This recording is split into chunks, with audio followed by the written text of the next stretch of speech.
lifestyle that they've had. If you've spent all your money when you first get your pension pot, which sounds great, but then thinking about the risks later on could be considerable.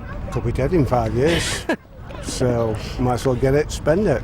I feel it's a great risk to the person themselves for spending money in the short term, and for the criminals that may well be after what they can get out of it. Well, joining us from Glasgow now is the Shadow Pensions Minister, Gregg McClymont. Good morning. Thank you for joining us. You in the Labour Party, you support what the Coalition have done with this. You like this plan? Well, we think given the failures of the annuities market and the policy of compulsory annuitisation, which was previously in place, then greater flexibility at retirement is definitely welcome. We do have concerns about the speed with which these changes are being brought in, and in particular about whether the right protections are in place for individuals as they look to plan for their own retirement. You don't think enough has been done to protect people? Just explain, what are your concerns? What hasn't happened, do you think? Well, let me give you a good example.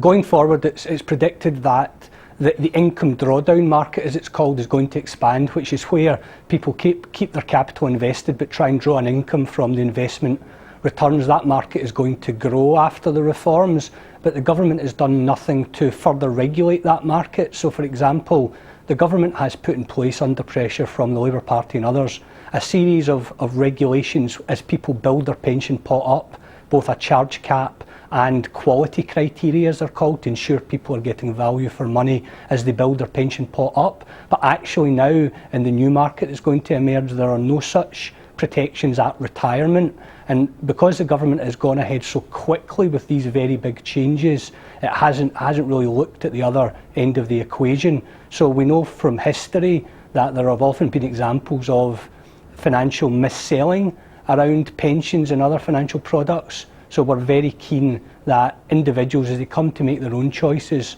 are actually able to make a proper and good choice, because actually products are properly regulated.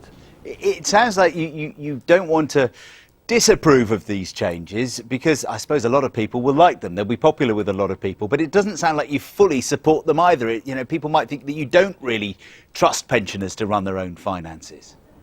I don't think that's a fair assessment.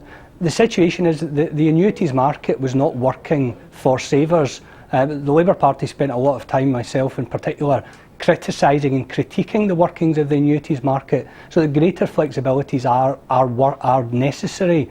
But these are very big changes, and they're being brought in very quickly, and it's not clear yet that adequate preparation has been undertaken. We know that the Pensions Guidance Service, which the government has put in place, is likely to come under significant pressure just because of the volume of business that's likely to emerge. So I think it's prudent to look at these reforms in the round. After all, a pension is something which individuals build up to last their whole retirement, and we have to make sure that adequate systems are in place to ensure that individuals can make good choices and ensure that they have income for their whole retirement. OK, I mean, you were in power from 97 for 13 years. You had time to do it, and to do it as leisurely and as effectively as you wanted, didn't you? Why didn't you?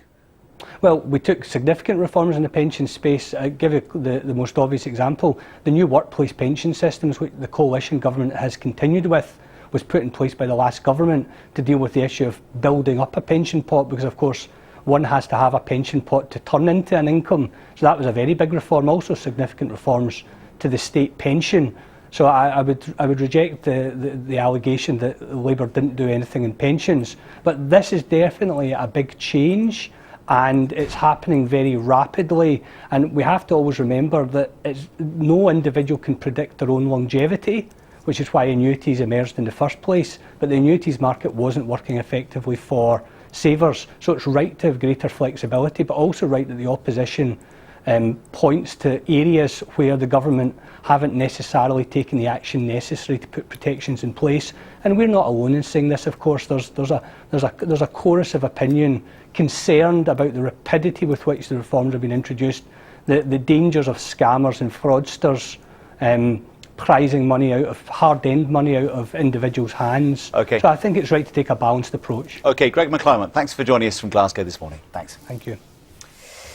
14 minutes to 8. It was warm in many parts yesterday, but when we got in